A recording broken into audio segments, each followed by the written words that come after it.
Maria Francis Teresa Martin, അതായിരുന്നു കൊച്ചു ത്രേസ്യ പുണ്യവതിയുടെ യഥാർത്ഥ പേര്.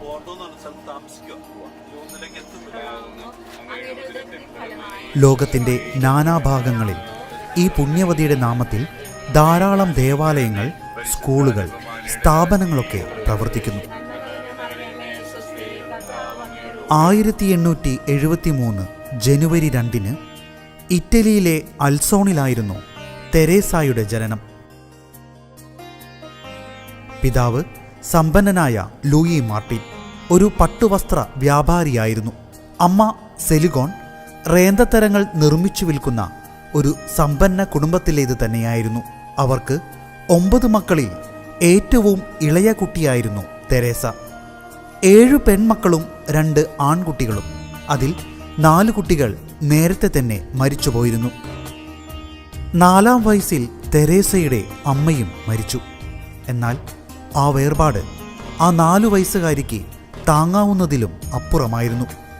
ആ സംഭവത്തിനു ശേഷം ലൂയി മാർട്ടിൻ 5 പെൺമക്കളെയും കൂട്ടി അൽസോണിൽ നിന്ന് ലിസ്യുവിലേക്ക് താമസം മാറി. അമ്മയുടെ കുടുംബത്തിൻ്റെ സംരക്ഷണവും സ്നേഹവും ലാളനയുമൊക്കെ ആ പറക്കമുറ്റാത്ത പെൺകുട്ടികൾക്ക് ലഭിക്കുവാൻ വേണ്ടി അമ്മാവൻ്റെ നിർബന്ധപ്രകാരമായിരുന്നു ലിസ്യുവിലേക്ക് മാറിയത്. അമ്മയുടെ വേർപാട് തെരേസയെ വല്ലാതെ അലോലസപ്പെടുത്തിയിരുന്നു. ഊർജ്ജസ്വലയായിരുന്ന ആ കൊച്ചു ചിത്രശലഭം ക്രമേണ ഉൾവലിഞ്ഞു തുടങ്ങിയിരുന്നു. ഭയം ആ കുട്ടിയെ വല്ലാതെ ബാധിച്ചു. സഹോദരിമാർ മാത്രമായിരുന്നു കൂട്ട്. പഠനത്തിൽ അതിമിടുക്കിയായിരുന്നു തെരേസ. കൊച്ചുറാണി എന്നായിരുന്നു പിതാവ് തെരേസയെ വിളിച്ചിരുന്നത്. അത്രയ്ക്ക് സ്നേഹമായിരുന്നു ആ പിതാവിന് അവളോട്.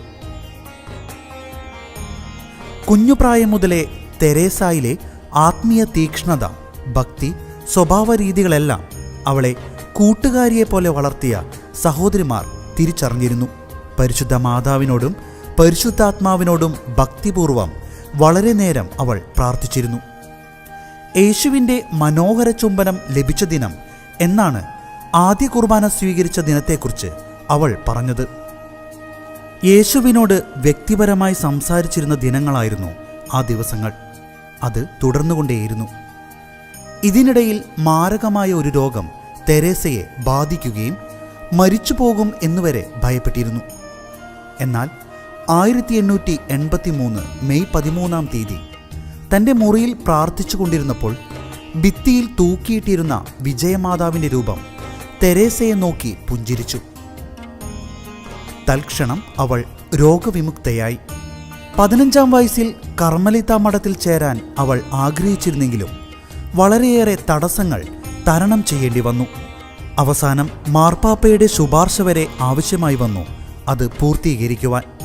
1889 തെരേസ സഭാവസ്ത്രം സ്വീകരിച്ചു. 1890 സെപ്റ്റംബർ 8-ാം തീയതി അവൾ കർത്താവിൻ്റെ മണവാട്ടിയായി. മഠത്തിലെ പരിമിതമായ സൗകര്യങ്ങൾ ഒരു സമ്പന്ന കുടുംബത്തിൽ നിന്ന് വന്ന തെരേസയ്ക്ക് അവയൊക്കെയും സന്തോഷത്തോടെയാണ് സ്വീകരിച്ചത്. 1894 ജൂലൈ 24-ാം തീയതി പിതാവ് ലൂയി മരിച്ചു. ഒരു പുണ്യവാന്റെ ജീവിതം എന്ന് തന്നെ ആ പിതാവിൻ്റെ ജീവിതത്തെ വിശേഷിപ്പിക്കാമായിരുന്നു. മക്കളിൽ പിതാവിനെ പരിചരിച്ചിരുന്ന സെലിൻ പിതാവിൻ്റെ മരണശേഷം ആ വർഷം തന്നെ മഠത്തിൽ ചേർന്നു. അങ്ങനെ ലൂയി മാർട്ടിൻ്റെ 4 മക്കളും മഠാംഗങ്ങളായി. അനേകം പുണ്യപ്രവൃത്തികളിലൂടെ കൊച്ചു ത്രേസ്യ തന്നെ തന്നെ പുണ്യമുള്ളവളാക്കി. വിശ്രമമില്ലാത്ത ശുശ്രൂഷ ജീവിതം മൂലം അവൾക്ക് ക്ഷയരോഗം ബാധിക്കുകയും 24-ാം വയസ്സിൽ 1887 സെപ്റ്റംബർ മാസം ആ റോസാപുഷ്പം കൊഴിഞ്ഞു വീണു. ഇതിനോടകം മഠാധിപതിയുടെ നിർദ്ദേശപ്രകാരം സ്വന്തം ജീവചരിത്രം ഫ്രഞ്ച് ഭാഷയിൽ എഴുതി നാനാഭാഷകളിൽ വിവർത്തനം ചെയ്യപ്പെട്ടിട്ടുണ്ട്. 9.5 വർഷം മാത്രമാണ് മഠത്തിൽ കർത്താവിൻ്റെ മണവാട്ടിയായി അവൾ ജീവിച്ചത്. കേവലം 30 പേർ മാത്രമാണ് ആ ശവസംസ്കാര ശുശ്രൂഷയിൽ പങ്കെടുത്തത്. 1923 വാഴ്ത്തപ്പെട്ടവളായും 1925 പിയൂസ് 11-ാമൻ പാപ്പ വിശുദ്ധയായും പ്രഖ്യാപിച്ചു.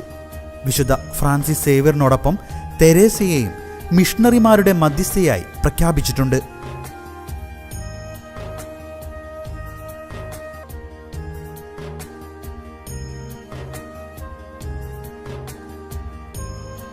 വളരെ വൈകിയാണ് ലിസ്യുവിലെ ഈ ദേവാലയത്തിൽ എത്തിച്ചേർന്നത്. ബസ്സിൽ നിന്നിറങ്ങിയപ്പോൾ ചെറിയ തോതിൽ മഴയും നല്ല തണുപ്പും. ദേവാലയം അടയ്ക്കുന്നതിന് മുമ്പ് ഉള്ളിൽ പ്രവേശിക്കുവാൻ ടൂർ മാനേജർ നിർബന്ധിച്ചുകൊണ്ടിരുന്നു. അതിഗംഭീരമായ ഒരു ദേവാലയം. ഫ്രാൻസിലെ ഏറ്റവും പ്രധാനപ്പെട്ട രണ്ടാമത്തെ തീർത്ഥാടന കേന്ദ്രമാണ് ലിസ്യു. 1925 തെരേസയെ വിശുദ്ധയായി പ്രഖ്യാപിച്ചതിന് പിന്നാലെ അവിടുത്തെ bishop Thomas Paul Henry Lemonnier Teresa ജീവിച്ചു മരിച്ച പട്ടണത്തിൽ തന്നെ ഒരു ദേവാലയം പണിയുവാൻ തീരുമാനിച്ചു. 1929 നിർമ്മാണം ആരംഭിച്ച് 1957 പൂർത്തീകരിച്ചു. നഗരത്തിലെ ഒരു കുന്നിൻ പ്രദേശത്താണ് ഈ ബസിലിക്ക സ്ഥിതി ചെയ്യുന്നത്.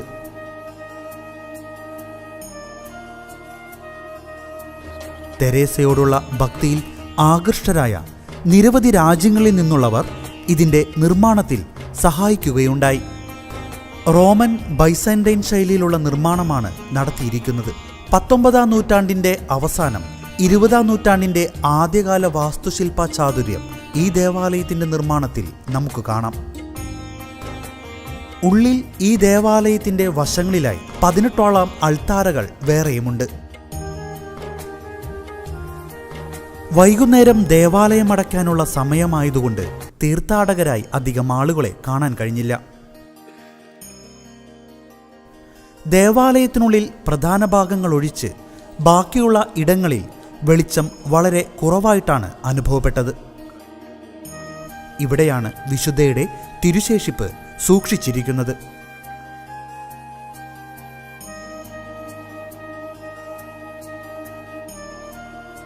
ഇവിടങ്ങളിലെ ദേവാലയങ്ങളിൽ നമ്മുടെ നാട്ടിലെ പോലെ മെഴുകുതിരികൾ കത്തിക്കാറില്ല. പകരം നിശ്ചിത തുക പെട്ടിയിൽ നിക്ഷേപിച്ച് അതിൻ പ്രകാരമുള്ള ബാറ്ററിയിൽ കത്തുന്ന തിരി കത്തിച്ച് പ്രാർത്ഥിക്കുകയാണ് പതിവ്. ആയിരക്കണക്കിന് തീർത്ഥാടകർ എത്തുന്ന ഇതുപോലെയുള്ള ദേവാലയങ്ങളിൽ തിരികൾ കത്തിച്ചാൽ പുക കൊണ്ട് ദേവാലയം വൃത്തികേടാകാൻ സാധ്യതയുണ്ട്. യൂറോപ്പിലെ മിക്ക ദേവാലയങ്ങളിലും ഇങ്ങനെയാണ് കണ്ടിരിക്കുന്നത്. പ്രധാന അൾത്താര ദീപപ്രഭയിൽ തിളങ്ങി നിൽക്കുന്നു. അൾത്താരയുടെ മുകളിലെ മകുടങ്ങളിലും വശങ്ങളിലെ തൂണുകളിലും ബൈബിളിലെ ചില ഭാഗങ്ങൾ മൊസൈക്കിൽ ചിത്രീകരിച്ചിരിക്കുന്നു. മുകളിലെ താഴികക്കുടവും എടുത്തു പറയേണ്ടതു തന്നെ.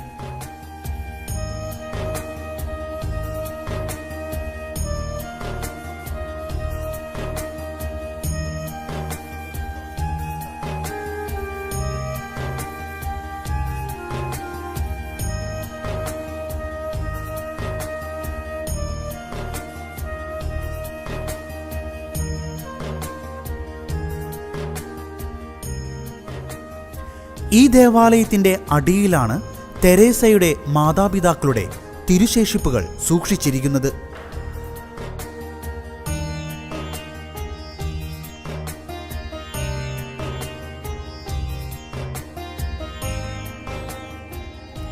ഇവിടെയാണ് ലൂയി മാർട്ടിൻ്റെയും അമ്മ സെലിഗോണിൻ്റെയും തിരുശേഷിപ്പുകൾ അടക്കം ചെയ്തിരിക്കുന്നത്.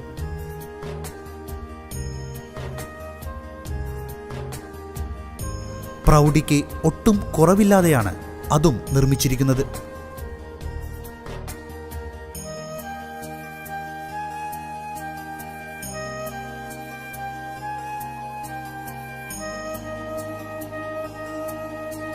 ധാരാളം ആളുകൾ അവരുടെ ആവശ്യങ്ങൾ, സാക്ഷ്യങ്ങളൊക്കെ എഴുതിയിടുന്നു.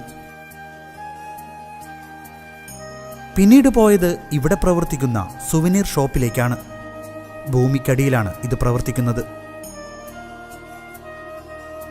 ധാരാളം പുസ്തകങ്ങൾ, മനോഹരങ്ങളായ ശില്പങ്ങൾ, ജപമാലകൾ, ചിലരൊക്കെ അവ വാങ്ങുകയും ചെയ്യുന്നുണ്ട്.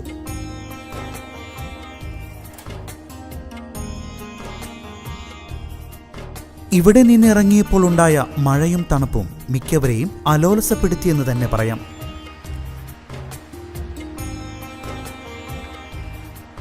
പിറ്റേ ദിവസം ഒരു നനഞ്ഞ പ്രഭാതം തന്നെയായിരുന്നു. ഹോട്ടലിൽ നിന്ന് അല്പം നടന്ന് തെരേസയുടെ മഠത്തിലാണ് കുർബാന അർപ്പിച്ചത്.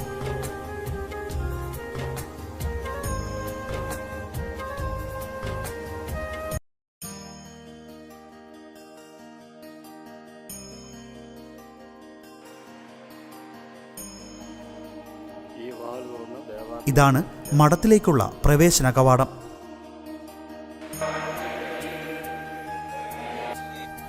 ഞങ്ങളെ കൂടാതെ പലരും ഞങ്ങളർപ്പിച്ച വിശുദ്ധ കുർബാനയിൽ പങ്കെടുക്കുവാൻ എത്തിയിരുന്നു.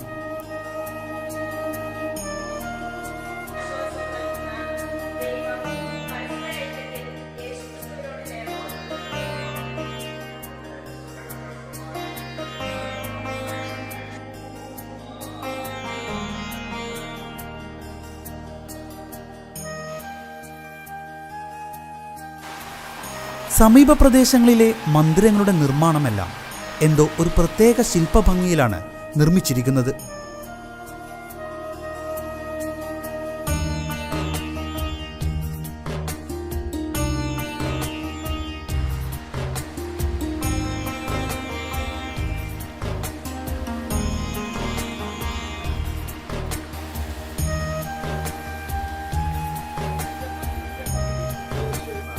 നിങ്ങളോട് ഞാൻ താഴെ ഇറങ്ങുന്ന ലിഫ്റ്റിന്റെ അസൗകര്യങ്ങളൊക്കെ ശരിയാണ്. പിന്നീട് പോയത് തെരേസായും ചേച്ചിമാരും കുടുംബവും താമസിച്ചിരുന്ന വീട്ടിലേക്കാണ്. 1877 അമ്മ അലൻസോണയുടെ മരണത്തിനു ശേഷം ഇവിടെയാണ് ലൂയി മാർട്ടിനും കുടുംബവും താമസിച്ചിരുന്നത്. ലിസ്യു നഗരത്തിന് അല്പം അകലെയാണ് ഈ വീട്. 4-ാം വയസ്സ് മുതൽ 15-ാം വയസ്സുവരെ മഠത്തിൽ പ്രവേശിക്കുന്നതുവരെ തെരേസ ഇവിടെയാണ് ജീവിച്ചത്. 1911 മുതൽ ഈ വീട് ഒരു തീർത്ഥാടന കേന്ദ്രമായി മാറി. ഒരു പഴയ നിർമ്മിതി ആയതുകൊണ്ട് തന്നെ ആ ഒരു വിചാരം മനസ്സിൽ ഉണ്ടാവണമെന്ന് സന്ദർശകരോട് ഇവിടുത്തെ കസ്റ്റോഡിയനായ സിസ്റ്റർ പറയുന്നുണ്ട്.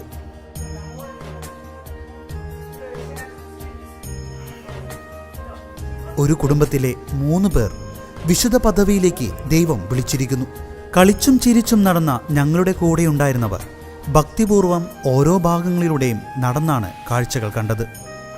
ഈ ചവിട്ടി നിൽക്കുന്ന സ്ഥലം അത്ര പൗത്രീകരിക്കപ്പെട്ടത് എന്നതുകൊണ്ട് തന്നെ ഈ ശാന്തത ഇവിടുത്തെ സന്ദർശകരിലും ഒരു ആത്മീയ അനുഭൂതി ഉളവാക്കുന്നു. തെരേസായുടെ ജീവിത രീതികളിൽ അവളൊരു പുണ്യവതിയായി തീരുമെന്ന് അപ്പനും സഹോദരങ്ങൾക്കും നേരത്തെ തന്നെ അറിയാമായിരുന്നു. അതുകൊണ്ട് അവൾ ഉപയോഗിച്ചിരുന്ന കളിപ്പാട്ടങ്ങൾ, ആദ്യ കുർബാന സ്വീകരിച്ചപ്പോൾ അണിഞ്ഞ ഉടുപ്പുകൾ, തലയിൽ ചൂടിയ കിരീടം എല്ലാം ഒന്നും നഷ്ടപ്പെടാതെ തന്നെ ഭംഗിയായി ക്രമീകരിച്ചിരിക്കുന്നു. അനുഗ്രഹിക്കപ്പെട്ട ഭവനം എന്ന് തന്നെ പറയാം.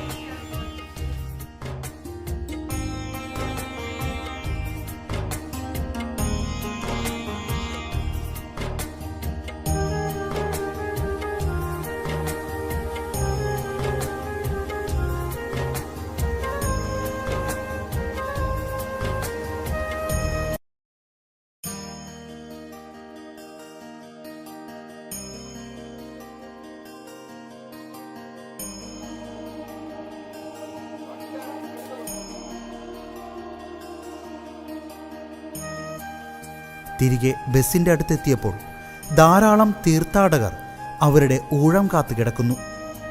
എത്ര നേരം അങ്ങനെ കിടന്നാലും കാണാൻ പോകുന്ന കാഴ്ചയുടെ വില അറിയുന്നവരാണല്ലോ അവരും.